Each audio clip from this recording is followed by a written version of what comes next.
you mentioned in one of your last talks that petroleum wasn't what we thought it was, that it wasn't a fossil fuel, that it didn't come from fossil animal. Yeah. Is it just a mineral? Is it a mineral like any other mineral? Is that how it, what would you say? What's the origin of You see, petroleum? when they first found petroleum, because they were beginning to make motors and needed on axles of wheels on railroad trains and all that sort of thing, and remember, trains started in the beginning of the 19th century, then oil went from just a lubricant to a fuel, and it made it valuable. And Rockefeller happened to be the smartest man in the business at the time, but he made most of his money, or much of it, off the transport of the petroleum as well as selling it. But one thing they realized was, because oil is putting a price on oil is like putting a price on a pail of water. You know, no initial cost. It's in the ground, and in those days they were, some of it, almost what you'd call surface mining the oil. They didn't go down deep. So in order to get the price up, they hit on the idea that they would have to make it appear to be scarce. That after we take the next few barrels out, we're probably going to have to close as well. You know, that kind of thing. Well, a very fortuitous event. In 1892, there was a convention in Geneva of scientists to determine what organic substances are. Well, the definition of organic is a substance with hydrogen, oxygen, and carbon. And so it's usually a living substance, a tree. You analyze a dead tree, hydrogen, carbon, and oxygen, and grass, and so on, living things. Animals, we are hydrogen, oxygen, and carbon. So at this Geneva Convention, Rockefeller took advantage of sending some scientists over who said, oil, petroleum, is hydrogen, oxygen, and carbon. Therefore, it must be derived from the spoiling, the rotting of formerly living matter.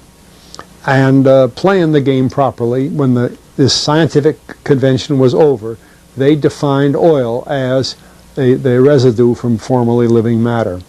Well, that makes it a fossil fuel. I don't know why they decided to use the word fossil, but it says formerly living matter, it's fossil. Well, of course, today, and another thing we should know is that there has never been a fossil, a real fossil, found below 16,000 feet. And you can't argue at 16,000 there's a level line, because someplace the ground sinks and so on. But 16 is what the scientists say, 16,000. We mine oil, or we drill for oil, at 30,000, 33,000, 28,000 every day of the week. So right there we rule it out that it isn't fossil fuel. It's called fossil fuel for the minds of the public to feel that it is an asset that is running out, being depleted. We talk about depletion allowance, which is a lot of, and actually, if you know the world's oil supply, you know that it is not going to run out for an awfully long time. It is the second most prevalent liquid on Earth. And we haven't begun to dig. Well, with all that background, you see, the people in charge of the petroleum business, for perfectly reasonable business things, like any other man in the business, wants to keep his price as high as he can get away with. And the way to do is just say, well, there's no more. The last barrel is going to cost $1,000, and then it's all done.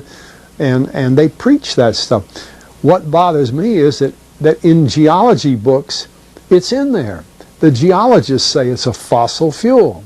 They've been bought. I mean, I went to a 4-year federal staff energy seminar run by the government of the United States during the so-called energy crisis. I was the participant that represented the railroad industry.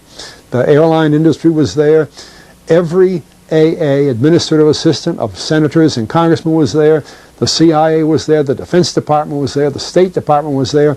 Sometimes sitting right in front of me in the row would be Henry Kissinger with his friend, the head of Department of Defense, That's too bad. I can't put the names with them. But anyway, people like that, top men in the government, sitting there listening to the Federal Staff Energy Seminar.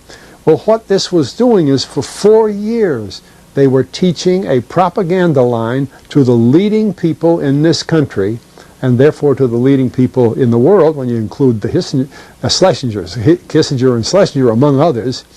And the object of it was, as Kissinger used in his own terms when it was time for him to speak, to create a world price for oil. In other words, not 30 cents a gallon here and 90 cents a gallon there, but let's get a world price. That's their goal, and they're trying to do that for wheat and everything else. We don't realize what the controls are, whether it's oil or some of these other things. Almost everything today is being categorized at the highest price they can possibly make it go. And so calling petroleum a fossil fuel is the basis for this system with respect to petroleum.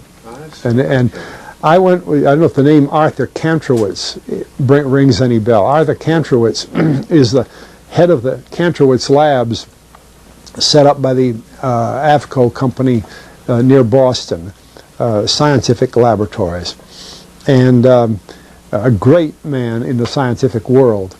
And Kantrowitz and I were sitting at a table at this seminar once, and the table happened to be all young college grad, PhD geologists. And so just to get a conversation started, I turned to Kantrowitz and I said, Arthur, what do you think about this foolishness of these speakers talking about fossil fuel? And it was kind of put up. He started laughing. He said, you know, that gets me. He says, I don't have a geology degree, but he had 1,000 other degrees. And he said, I don't understand. He said, you'd think that these heads, these other fellows at the table, we did it on purpose, start listening, you know. And he asked, he said, are you gentlemen, he says, you're here at the meeting, are you gentlemen by any chance geologists? And one fellow, yes, I am. And the other one, yeah. He said, well, why don't you tell me? He said, why is oil, you know, and he went on like that. We brought the house down because nobody could argue with Kantrowitz. He like Einstein. People aren't going to, and he told him right there, he said, just drop it. But it's in all the books and in all the papers. But it started from that strange meeting in 1892, a scientific convention. I have a big, thick scientific encyclopedia put out by the Divan Ostrin Company that's about 15 years old now, but it has the whole story of the conference. It doesn't have the Rockefeller part, but it has the whole story of how they straightened out organic chemicals and how it was all figured, and they've got petroleum right in there. Amazing. Amazing. So these aren't accidental things, you see.